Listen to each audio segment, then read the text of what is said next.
नमस्कार साथियों। आज हम पढ़ेंगे मॉडर्न हिस्ट्री। मॉडर्न हिस्ट्री की टाइमलाइन के बारे में पढ़ेंगे। ये सारे एग्ज़ाम में पूछी जाती है, ये हर एग्ज़ाम में ज़रूरी होती है। और इससे 1857 से 1950 तक मॉडर्न हिस्ट्री होती है। इसके बारे में अपन हर डेट जो ज़रूरी है, हर जो एग्ज़ाम में जो टाइमलाइन से क्वेश्चन आता है, इसमें अपन कर लेंगे। इससे बाहर नहीं जाएगा। अगर टाइमलाइन से क्वेश्चन पूछा जाएगा तो अपन को ये टाइमलाइन बहुत ज़रूरी है, क्योंकि इससे अपन को ये पता चल जाता है कि आखिर हमें मॉडर्न हिस्ट्री में कहाँ तक पढ़ना है और कहाँ से शुरुआत करनी है। तो इसकी शुरुआत होती है 1857 से और 1950 तक होती है। तो 1857 से 1950 तक जो जो जरूरी डेट्स हैं वो हम आज इस वीडियो में कवर करेंगे। कोशिश करेंगे कि 20 मिनट के अंदर आपको सारी डेट्स जो हैं वो हम याद करा दें, या वो सारी डेट के बारे में बता दें और जो जो महत्वपूर्ण जानकारियाँ वो दे सकें। इसके बाद जो अगली नेक्स्ट वीडियो हुई उसके बारे में हाई डेट के बारे में 1857 हो गया, 1885 जो कांग्रेस की स्थापना हुई, कितने अधिवेशन हुए, क्या हुआ, जो भी हर चीज़ है उसके बारे में विस्तृत जानकारी देंगे। लेकिन आपको एक डेट से लास्ट तक अपने याद हो जाए कि हमें क्या क्या देखना है, क्या क्या पढ़ना है, उसके बारे में क्लास ज़रूरी। आइए स्टार्ट करते हैं। 1857 की क्रांति। 1857 की क्रांति अपनी जो होती है, 1857 की क्रांति के बारे में सब लोग को पता होगा। 1857 में क्रांति होती है और ये कब स्टार्ट होती है? 10 मई 1857 को। कब होती है? 10 मई 1857। और कहाँ से शुरुआत होती है इसकी? मेरठ से शुरुआत होती है। कहाँ से शुरुआत होती है? मेरठ से। 10 मई 1857 मेरठ से शुरुआत। फिर उसके बाद अगली डेट है 1885। तो 1885 में कांग्रेस की स्थापना होती है। 1885 में होती है कांग्रेस की स्थापना। कांग्रेस की स्थापना किसके द्वारा की जाती है? एओ ह्यूम के द्वारा। एओ ह्यूम के द्वारा। कि अगर मान लो कोई भी अगर भारतीय को समस्या है तो उसको अगर वो अकेला जाए, इससे अच्छा कोई संगठन हो कि वो संगठन अपनी उस समस्या को अंग्रेजी शासक या अंग्रेजी शासकों के सामने रखें तो वो ज़्यादा मजबूती के साथ रखेंगे। इसलिए इस कांग्रेस की स्थापना की जाती है। फिर आती है 1893। 1893 बाल गंगाधर तिलक गणपति महोत्सव की शुरुआत करते हैं। 1893 में बाल गंगाधर तिलक गणपति महोत्सव की शुरुआत करते हैं, जो आज ही प्रचलन में है। और ये कहाँ से शुरुआत करते हैं? इसके महाराष्ट्र में। गणपति महोत्सव जो महाराष्ट्र में आज भी मनाया जाता है, गणपति महोत्सव। 1895 में बाल गंगाधर तिलक द्वारा ही स्वराज बिल लाया जाता है। बाल गंगाधर तिलक द्वारा ही स्वराज बिल लाया जाता है। इसके द्वारा? बाल गंगाधर तिलक द्वारा। कब लाया जाता है? 1895 में। फिर आती है 1896। 1896 में कलकत्ता अधिवेशन होता है, जिसमें वंदे मातरम को पहली बार लिया जाता है। 1896 में कौन सा अधिवेशन होता है? कलकत्ता अधिवेशन। कलकत्ता अधिवेशन। और ये पहला ऐसा अधिवेशन था जिसके मुस्लिम अध्यक्ष बने थे। इसके अध्यक्ष थे रहमतुल्लाह।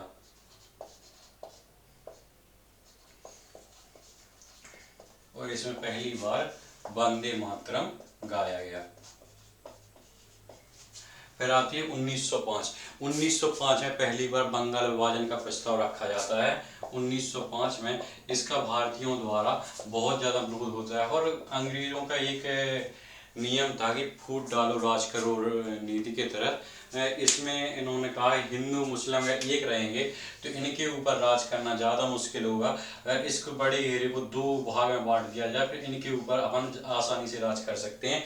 इसलिए बंगाल विभाजन का प्रस्ताव रखा गया और हिंदू मुस्लिम को बांटने की एक अंग्रेज़ों द्वारा एक प्रस्ताव लाया गया, जिसका भारतीयों ने विरोध किया। और रविंद्रनाथ टैगोर ने इसके लिए एक दूसरे के हिंदू मुस्लिम ने अपने एक दूसरे के ऊपर राखी बांधी, जिससे इसका विरोध प्रदर्शन दिखाया जा सके।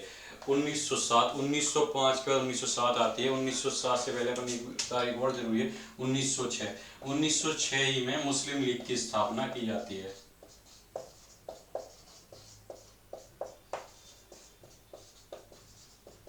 1906 में मुस्लिम लीग की स्थापना की जाती है।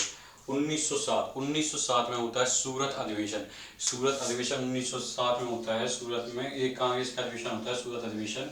और इस सूरत अधिवेशन की अध्यक्षता करते हैं रास बिहारी बोस। रास बिहारी बोस। और इस सूरत अधिवेशन में क्या होता है? 1907 की सूरत अधिवेशन में जो नरम दल होता है, नरम दल और गरम दल, ये दोनों के बीच में आपस में लड़ाई या ब्रेकअप हो जाता है, एक दूसरे अलग हो जाते हैं। तो ये अलग क्यों होते हैं कि इन दोनों को उद्देश्य आज़ादी थी, लेकिन नरम दल का रास्ता अलग था, गरम दल का रास्ता अलग था। नरम दल सोचता था कि अंग्रेज हमारे हितैषी हैं और अंग्रेज हम जो बात हमारे हित में होगी वो करेंगे, हमारी बात सुनेंगे, अगर हमें कोई गलत चीज़ लगती है तो उन्हें बोलेंगे, वो सुनेंगे। लेकिन गरम दल का प्रस्ताव ऐसा नहीं था। गरम दल कहते थे जब तक हम विरोध नहीं करेंगे तब तक वो हमारी बात नहीं मानेंगे। इसलिए ये दोनों आपस में अलग हो जाते हैं 1907 के सूरत अधिवेशन में, जिसकी अध्यक्षता करते हैं रासबिहारी बोस। इसके बाद आता है 1909। 1909 का एक्ट बहुत जरूरी है, मार्ली मिंटो एक्ट। ये हर एग्जाम में पूछा जाता है, हर एग्जाम मोस्टली एग्जाम में मार्ली मिंटो एक्ट के बारे में पूछा जाता है। मार्ली मिंटो एक्ट में क्या था कि इसके तहत पहली बार भारत में सांप्रदायिक चुनाव हुए। तो अगर क्वेश्चन पूछा जाए सांप्रदायिक चुनाव की शुरुआत कब से हुई, तो 1909 के मार्ली मिंटो एक्ट से सांप्रदायिक चुनाव की शुरुआत हुई। 1909 के मार्ले मिंटो एक्ट से सांप्रदायिक चुनाव की शुरुआत हुई। इस एक्ट में क्या था कि इसमें बुलाया गया कि कहीं पे अगर कोई जगह है वो अल्पसंख्यक के लिए अगर रिजर्व कर दी जाती है तो ठीक है, अगर मान लो उनकी जनसंख्या वहाँ ज़्यादा है तो उनके लिए रिजर्व कर दी गई वो सीट। लेकिन इस एक्ट में ये भी था कि अगर उसमें जो वोट डालेंगे वो भी अल्पसंख्यक ही होंगे। अगर कोई मुस्लिम वर्ग का व्यक्ति खड़ा है तो सिर्फ मुस्लिम वर्ग के व्यक्ति उसको वोट डाल सकेंगे, बाकी व्यक्ति उसे वोट नहीं डालेंगे। तो इससे क्या होगा, जो अन्य समुदाय है, अन्य वर्ग के लोग हैं, उनकी बात ना सुनी जाएगी। अगर उन्हें कोई समस्या है तो वो ना सुनेगा, क्योंकि इसे वोट किससे मिल रहे हैं, मुस्लिम समुदाय से। तो इसमें क्या होगा कि इससे अपने यहाँ पे सांप्रदायिक घटनाएं बढ़ेंगी और हम आपस में हिंदू मुस्लिम के बीच में अलग होंगे। इसलिए मार्ली मिंटो एक्ट लाया गया। और बोला जाए तो ये एक प्रकार से अलग देश की नींव रखने के भी कारण है। उसके बाद 1911 में दिल्ली दरबार, एक बार पहले रिवीजन करेंगे। 1857 की क्रांति जो 10 मई 1857 से शुरुआत हुई थी, मेरठ से स्टार्ट हुई थी। 1885 कांग्रेस की स्थापना ये ह्यूम द्वारा। फिर 1893 बाल गंगाधर तिलक द्वारा गणपति महोत्सव जो महाराष्ट्र से शुरुआत की जाती है और आज ही प्रचलन में है। 1895 स्वराज बिल जो बाल गंगाधर तिलक द्वारा लाया गया। 1896 कलकत्ता अधिवेशन, इसकी अध्यक्षता रहमतुल्लाह करते हैं और यहाँ पे वंदे मातरम गाया गया। 1905 में बंगाल विभाजन। 1906 में मुस्लिम लीग की स्थापना की गई। 1907 में सूरत अधिवेशन, इसकी अध्यक्षता रासबिहारी बोस ने की और इसमें नरम दल और गरम दल अलग हो गए। तो 1909 में मार्ली मिंटो एक्ट जो सांप्रदायिक चुनाव की यहाँ से भारत में शुरुआत हुई। ये आपकी टाइमलाइन हर एग्जाम के लिए जरूरी है और हर एग्जाम में टाइमलाइन से कोई ना कोई क्वेश्चन पूछा ही जाता है।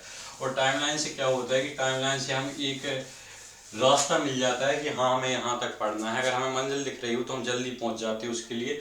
इसलिए अगर हम अपन को दिख रहा हो कि कहाँ तक हमें जाना है तो इसे हमें आसानी होती है या मन लगता है उस चीज़ के बारे में पढ़ने में। तो 1911 में दिल्ली दरबार,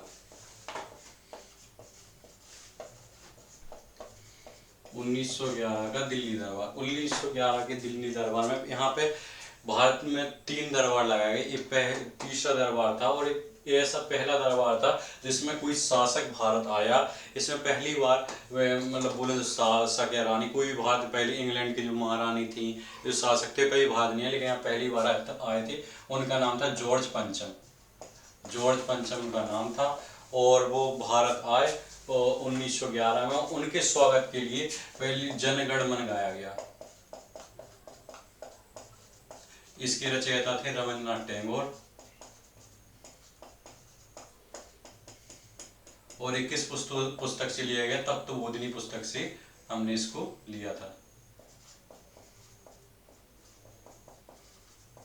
तत्वबोधिनी पुस्तक से हमने इसको लिया था। 1911 दिल्ली दरबार, जॉर्ज पंचम जनगण मन और रविंद्रनाथ टैगोर द्वारा इस जनगण मन की रचयिता है और तत्वबोधिनी पुस्तक से लिया गया है। 1911 के बाद आता है 1915 की डेट भी आप लोगों के लिए जरूरी है।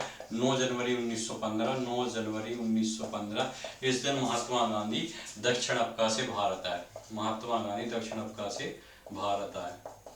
कौन है? महात्मा गांधी 1915 में दक्षिण अफ्रीका से भारत आए और 9 जनवरी को हम इसी तारीख को हम लोग प्रवासी दिवस के रूप में मनाते हैं। और यहाँ से देखा जाए तो गांधी युग स्टार्ट हो जाएगा और गांधी जी के यहाँ पे राजनीतिक में हर चीज़ में गांधी जी की एंट्री शुरुआत हो जाएगी और यहाँ से हम लोग गांधी युग भी बोलते हैं। 1915, 1916, 1915 का 1916 में अपना लखनऊ अधिवेशन होता है। और इस अधिवेशन में, लखनऊ अधिवेशन में नरम दल और गरम दल के बीच में फिर से समझौता हो जाता है लखनऊ अधिवेशन में। और इसी अधिवेशन में, लखनऊ अधिवेशन में गांधी जी के लिए निमंत्रण आता है कि आप चंपारण चलें। और ये राजकुमार शुक्ल द्वारा ये निमंत्रण लाया जाता है चंपारण के लिए। और 1917 में गांधी जी चंपारण आंदोलन की शुरुआत करते हैं। और पूछा जाए कि गांधी जी द्वारा भारत में कौन सा पहला आंदोलन चलाया गया, तो 1917 का चंपारण आंदोलन गांधी जी का भारत में पहला आंदोलन था। 1917 के बाद 1919 में रॉलेट एक्ट आता है 1919 में। और 1919 का रॉलेट एक्ट ये था कि इसमें किसी भी व्यक्ति को अगर उसने अपराध किया हो चाहे नहीं किया हो, अंग्रेज सरकार चाहे तो उसे गिरफ्तार कर सकती है बिना किसी सबूत के, और किसी की चीज़ के अभाव हो चाहे जो हो, आपको गिरफ्तार किया जाएगा। आप इसके ऊपर दलील नहीं दे सकते हैं ना, कोर्ट जा सकते हैं 1919 के रॉलेट एक्ट के द्वारा। अब इसके बाद तारीख आती है स्टार्ट, जो सबको याद होगी, 13 अप्रैल 1919। 13 अप्रैल 1919 की तारीख सबको याद होगी, एक बार रिवीज कर लें। 1911 में दिल्ली दरबार, जिसमें जॉर्ज पंचम पहली बार भारत आए और जनगण मन गाया गया रविन्द्रनाथ टैगोर द्वारा, तत्वबोधिनी पुस्तक से लिया गया है। 1915 में महात्मा गांधी जी भारत आए 9 जनवरी को। 1916 का लखनऊ अधिवेशन, इसमें राजकुमार शुक्ल ने चंपारण आने का गांधी जी को निमंत्रण दिया और यहाँ पे अपने नरम दल गरम दल भी एक हुए। 1917 का चंपारण आंदोलन गांधी जी द्वारा शुरुआत की और गांधी जी द्वारा पहला चलाया गया भारत में आंदोलन था। 1919 का रॉलेट एक्ट। अब एक तारीख है 13 अप्रैल 1919, इसके बारे में आप सब लोग जानते होंगे। 13 अप्रैल 1919 को जालियांवाला बाग हत्याकांड होता है। 13 अप्रैल 1919 को 13 अप्रैल 1919 को जालियांवाला बाग हत्याकांड होता है। और ये अपने इसमें गोलियां चलाई जाती हैं और कई लोग मारे जाते हैं जनरल डायर के आदेश पे। और इसकी जांच के लिए आयोग का भी गठन होता है, उसका नाम था, आयोग का गठन था हंटर आयोग। 1919 के बाद 13 अप्रैल 1919 के बाद था 1920 में अपने गांधी जी 1 अगस्त 1920 को असहयोग आंदोलन की शुरुआत करते हैं। 1920 तारीख 1 अगस्त 1920 को गांधी जी असहयोग आंदोलन की शुरुआत करते हैं। और इस आंदोलन के बारे में गांधी जी कहते हैं कि ये आंदोलन हिमालय के जैसी भूल थी, क्योंकि गांधी जी आंदोलन में जीते थे। आंदोलन जीवी गांधी जी को बोला जाता है। और वो जानते थे कोई भी आंदोलन एक निश्चित अवधि के से ज़्यादा खींचा जाएगा तो लोगों का उसमें इंटरेस्ट कम हो जाएगा और लोग उसमें आना कम हो जाएंगे और लोग उसमें रुचि लेना कम कर देंगे। इसलिए इसे 1922 तक चलता है। तो 2 साल के बाद गांधी जी जब इसको चोरी चोरा हत्याकांड के बाद बंद करते हैं, तब वो कहते हैं ये आंदोलन हमारे लिए हिमालय जैसी भूल थी। और गांधी जी तो मौका देखे ही थे कि कब इसको बंद किया जाए, क्योंकि इसको 2 साल से ऊपर हो गया था। तो 1922 में जब चोरी चोरा हत्याकांड होता है, 1922 में चोरी चोरा हत्याकांड होता है, इसके बाद गांधी जी 1922 ही में इस आंदोलन को, असहयोग आंदोलन को बंद कर देते हैं। और 1924 में महात्मा गांधी, 1923 आता है, इससे पहले 1923 में गया अधिवेशन होता है। 1923 में गया अधिवेशन, 1923 में गया अधिवेशन होता है। वो 1923 में गया अधिवेशन में चित्तरंजन दास और मोतीलाल नेहरू स्वराज पार्टी की स्थापना करते हैं। स्वराज पार्टी की स्थापना करते हैं 1923 में। फिर इसके 1923 के बाद आता है 1924। 1924 का अधिवेशन इसलिए जरूरी है, 1924 में होता है बेलगांव अधिवेशन। और ये पहला अधिवेशन था और अंतिम अधिवेशन भी बोले जिसकी अध्यक्षता महात्मा गांधी ने की। इसके अलावा कोई भी अधिवेशन हो उसकी अध्यक्षता महात्मा गांधी ने नहीं की। अगर क्वेश्चन पूछा जाए कि गांधी जी कितनी बार कांग्रेस के अधिवेशन की अध्यक्षता की, तो गांधी ने सिर्फ 1 बार की, किसमें, 1924 के कौन से बेलगांव अधिवेशन में। ठीक है, इसके आगे बढ़ते हैं। 13 अप्रैल 1919 जालियांवाला बाग हंटर आयोग इसकी जांच के लिए बनाया गया। 1920 में असहयोग आंदोलन, 1922 में चोरी चोरा हत्याकांड, 1923 का गया अधिवेशन जिसमें चित्तरंजन दास और मोतीलाल नेहरू ने स्वराज पार्टी बनाई, और 1924 का बेलगांव अधिवेशन जिसकी अध्यक्षता गांधी जी ने की। 1925 का अधिवेशन भी जरूरी है। 1925 का होता है कानपुर अधिवेशन। कानपुर अधिवेशन अगर पूछा जाए कि किस अधिवेशन में भारत की पहली महिला अध्यक्ष बनी, तो 1925 में भारतीय महिला अध्यक्ष बनी और उनका नाम था सरोजिनी नायडू। 1925 का कानपुर अधिवेशन, सरोजिनी नायडू। 1925 का कानपुर अधिवेशन। 1907 में क्या होता है, साइमन कमीशन आयोग बनता है।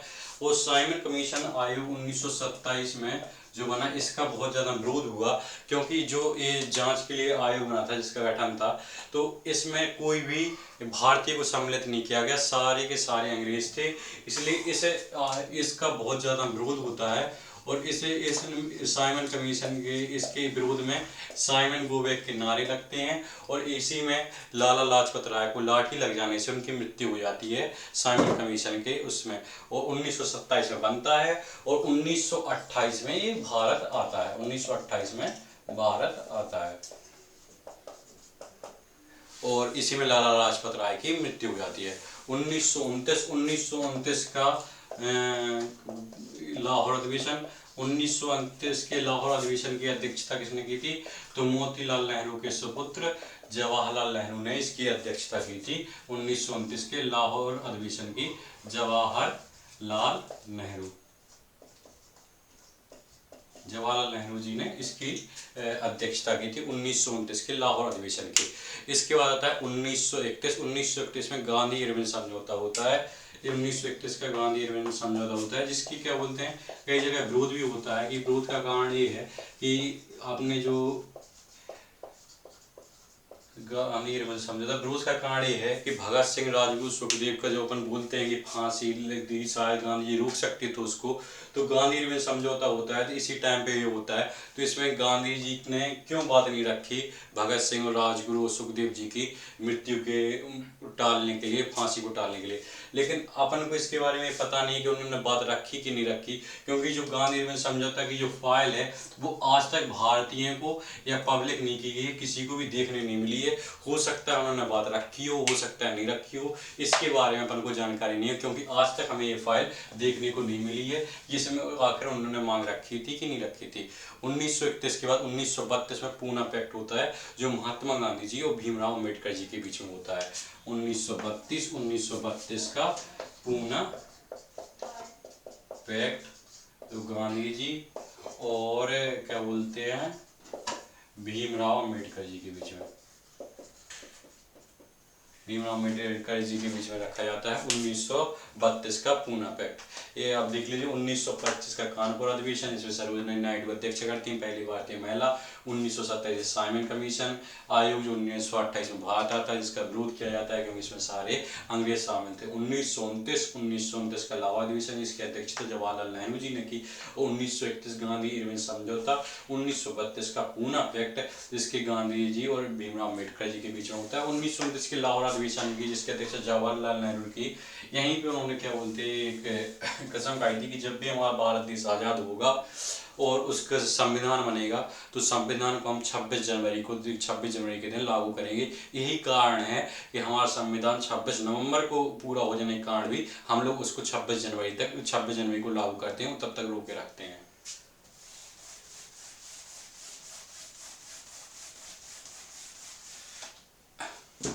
अब आते हैं 1935 में होता है अपना क्या बोलते हैं भारत शासन अधिनियम। 1935 का भारत शासन अधिनियम।